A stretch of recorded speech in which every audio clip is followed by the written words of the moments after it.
வந்து பெத்தானிக் கேஸ் தேவாலயத்தில்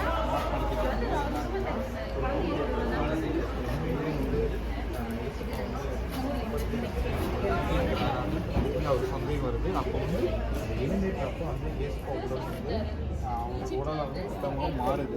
அப்போ அது மாறத உணர்ந்ததுக்கப்புறம் என்ன பண்ணுறதுன்னு தெரியாமல் ஒரு வேலையாளர்களை துணை கொண்டு அந்த ஆல்டரில் வந்து ஒரு இடத்துல புதுசு வச்சிடுறாரு அந்த ஏசப்பாவோட உடலை.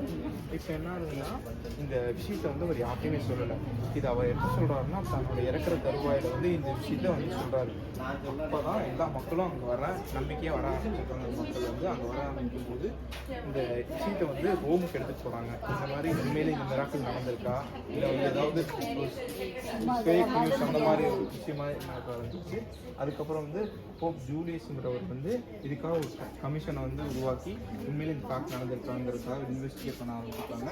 அப்போ வந்து அவங்க சொல்லியிருக்க விஷயம் என்னன்னா உண்மையிலே இது குடும்பம் நிகழ்வு தான் அந்த மாதிரி சொல்லியிருக்கனால இதை நம்பி நிறைய பேர் ஆராதனை செஞ்சு நிறைய விதமான அற்புதங்கள் இருந்திருக்காங்க. இதே நிகழ்வில் வந்து ஒரு சின்ன பார்ட் ஒன்று நடந்திருக்கு. 18th செஞ்சுரியில் வந்து நார்த்தன் குரோட்டியாவில் வந்து பிளாக்ங்கிற ஒரு கொள்ளை நோய் இருந்திருக்கு. அப்போ வந்து என்னன்னா மக்கள் வந்து கடவுள்கிட்ட வேண்டியிருக்காங்க என்ன பண்ணுறதுன்னு. அப்போ வந்து என்ன பிளான் பண்ணிட்டாங்கன்னா இந்த கொள்ளை நோய் போகணும்னா ஒரு சர்ச் கட்டுற மாதிரி இருக்கும்.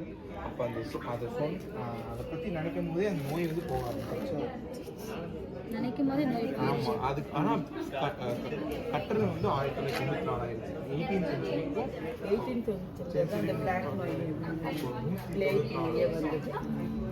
அப்படி இருந்தும் நோய்